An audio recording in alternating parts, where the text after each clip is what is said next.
WhatsApp ভাই brother, কি অবস্থা, কেমন আছেন? আশা করি সবাই ভালো আছেন, আমিও ভালো আছি। আপনাদের সামনে নতুন আরেকটি ভিডিও নিয়ে হাজির হয়ে গেছি। আজকের ভিডিওতে আমি পড়তে বসছিলাম, পড়ার মাঝে যদি মনে হইলো যে একটা নিউজ না দিলে হইতেছে না আপনাদেরকে। তো নিউজটা হইতেছে, আমি গতকালকের একটা নিউজে শুনছি যে গতকালকের একটা নিউজে শুনছি আমাদের উপদেষ্টা, প্রধান উপদেষ্টা ইতালিয়ান প্রধানমন্ত্রীর সাথে কথা বলছে যে ভিসা চালু করার জন্য। এখন আমি এটা সত্যতা ও সব কিছু তথ্য জানার, সব কিছু তথ্য বলার চেষ্টা করব আপনাদের সাথে। আমার কাছে বিভিন্ন তথ্য আছে। তো আপনারা যদি আমার চ্যানেলটি সাবস্ক্রাইব করেন তাহলে আপনি অনেক ভিডিও দেখতে পারবেন, কিভাবে কি হয় কি না হয় সব কিছু নিয়ে আমি এই ভিডিওতে মানে আমি এই চ্যানেলতে সবসময় পোস্ট করে থাকি ইউরোপের সব তথ্য। গাইস, বর্তমানে আমি একটা নিউজ পাইছি যে আপনার ওই ইতালিয়ান দূতাবাসের সাথে, মানে ইতালিয়ান দূতাবাস যেটা আছে না, ইয়াতে, ওই সিলেটে, এটাতে আমরা প্রধান উপদেষ্টা আর ইতালিয়ান জর্জা মিলোনি আর প্রধান উপদেষ্টা ডক্টর ইউনূস মিলে কথাবার্তা বলছে। তো বলার পরেও মানে আমাদের ভিসা চালু হবে কি না, সেই বিষয় কীভাবে চালু হলে ভালো হবে আর কেনই বা বন্ধ হয়েছে সব কিছু খুলে বলছে।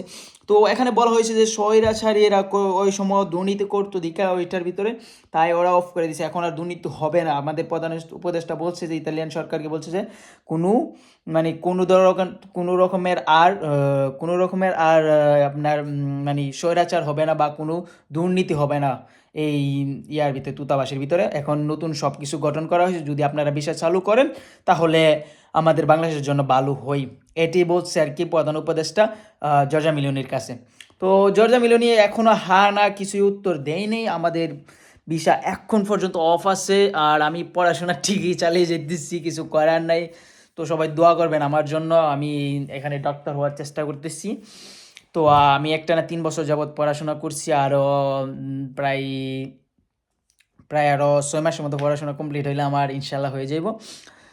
তো দোয়া করবেন আশা করি। আর নিউজটা হইতেছে, আপনারা অবশ্যই অতি শীঘ্রই মানে ভাই আমার মনে কথা বাড়িতেছে না, আপনারা অবশ্যই অতি শীঘ্রই পাবেন আপনাদের ভিসা।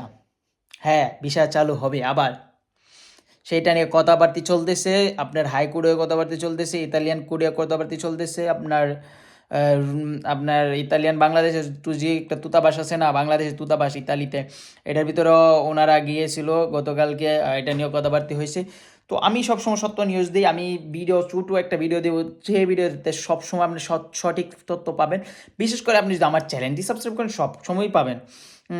আপনার মানে এতে আমার আগ্রহ বাড়ে ভিডিও বানাতে। তো বেশি কথা না বাড়িয়ে এতটুকু বলবো, আপনারা ইতালিয়ান ভিসা পাবেন, অল অতি শীঘ্রই পাবেন, অতি শীঘ্রই। চিন্তা করবেন না, যারা আগে টাকা পয়সা জমা দিয়েছেন সবারতেই টুকটাক মাইর হাসে, ভুলে যান এইসব।